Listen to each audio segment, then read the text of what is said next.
Hello and welcome or welcome back to my channel. My name is Chris and on today's video we're talking about a fragrance from the house of Chanel.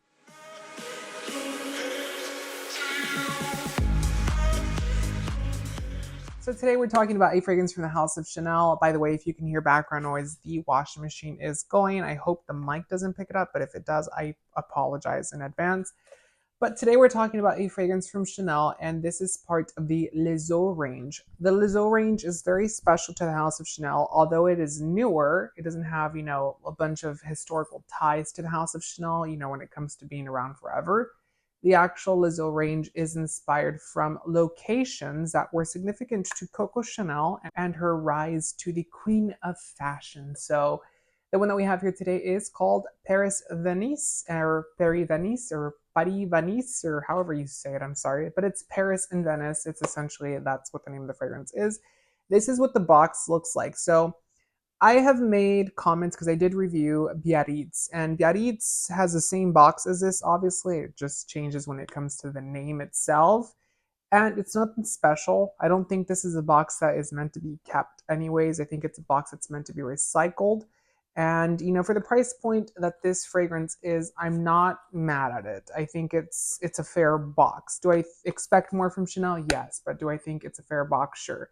The only thing I do want to say is, look at that. They couldn't even center the CCs on the top. That things like that just irk me. It's like, you are Chanel. You have the capability of making this perfect, and yet they don't. I mean, it's not centered. It's not centered from the top. It's not centered from the sides. It's not centered at all, unfortunately. But hey, it is what it is. So this is what the box looks like. It is a very light uni cardboard. It looks like it is made out of recycled material, but it doesn't say anything about that, so I doubt it. The back is almost non-legible, so you can barely read it, but it does let you know where the fragrance is manufactured, the ingredients list, all that good stuff. And then you get your barcodes for the stores, obviously, and for shipping at the bottom here. Now the bottle itself looks like this. What do you think of that? By the way, if you are interested in these flowers behind me, the brand of Rose Forever did send me these beautiful flowers. I will show you. And they are having a 20% off sale currently. I don't get anything off of it, but if you click on the link down below, you can get 20% off on one of these beautiful magical flowers, and they smell just like roses, like literally. So I really quickly wanted to say something about this packaging. I like it. I think it's nice. I think the lid is cheap and obnoxious. By the way, I wanted to show you on here. Mine is all scratched up. I can't tell if that's how the material is or what's going on. It is a plastic lid, but mine has gotten scratched up pretty badly. And I mean, I haven't done anything unusual to it. I mean, it's laid on a shelf. I mean, I've taken it off to spray it, but it's not like I'm going with keys and scraping it on purpose. So I'm not sure what's going on there. The bottle itself is very timeless. It's very classic. It's very minimal. It reminds you of a flask. It's cute. Now, the only problem with this is, at least to me, when we see a bottle like this, we tend to think we're getting something ultra exclusive, like you're getting in the Les Exclusives range. And I think whenever I bought this fragrance and I bought Biarritz, my mind was conditioned to think I'm going to get a Les Exclusives style of fragrance. And if you're not familiar with their private line of the Les Exclusives, they are very artsy. They're made with no constraints. They are made with the artistic vision of Chanel, and they are also made with the artistic vision of what Chanel, the brand, and her represent. Now, Les Eaux is similar, but it's not going to be anywhere as near as artistic and as groundbreaking as those fragrances are. This is a light range. This is a vacation range, essentially, that is inspired off of very symbolic locations. I just wanted to say that before the review because I myself was a little disappointed with both of these fragrances when I first smelled them, because I was conditioned to think like that. But once I started to think, this is a vacation range, what do I think of it as a vacation range? It's actually pretty good. So this fragrance has neroli, tonka bean, and vanilla. So the neroli in here is very interesting. It's not a very traditional neroli. You can smell it in the background, but it's kind of mixed in with that tonka bean, giving it a sweeter, fresher vibe.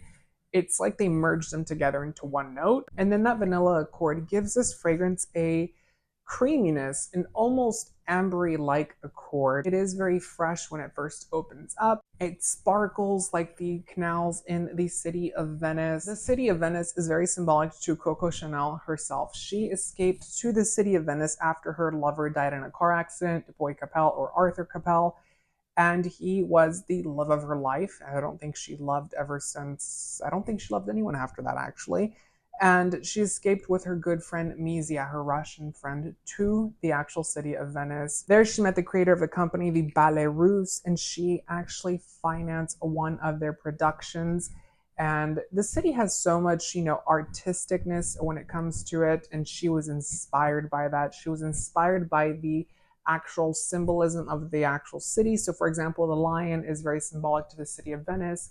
That also correlates with her star sign of being a Leo. So there's a lot of little things here and there that tie into Chanel's history, that tie into the city of Venice as well, which makes this fragrance even a little bit more special than the other ones themselves. Now, when I first smelled this fragrance, I have to say I kind of got like sun bronzer vibes. Whenever you're putting on one of those bronzing lotions to go and get a nice tan outside, this is what it kind of smells like. Not sunscreen, but sun bronzer.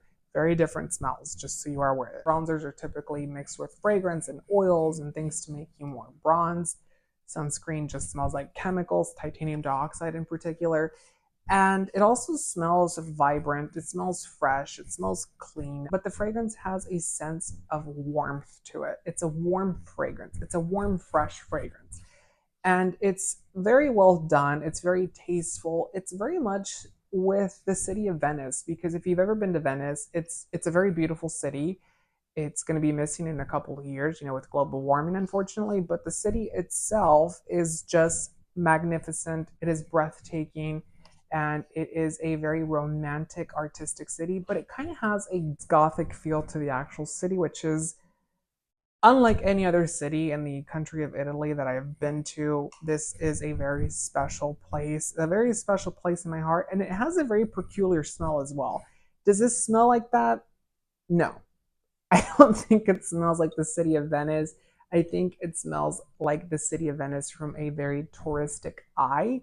I think when we all go to the city of Venice, we kind of think it's going to be aquatic and vibrant and sparkly. And when we get there, it is beautiful, but it doesn't smell like that. It doesn't smell like this fragrance. And it is a fragrance that definitely takes inspiration from Chanel's life. I think it's very beautiful. It's very nice.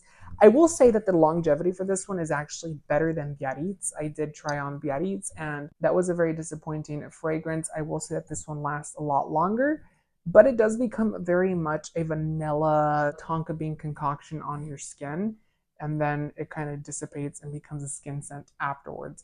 Now, Chanel does offer a lotion which you can layer this fragrance with. Obviously, that's going to extend the longevity and the life of your fragrance on your skin. They have looks like it's a 6.8 ounce bottle or 200 mils for $70 US for the lotion.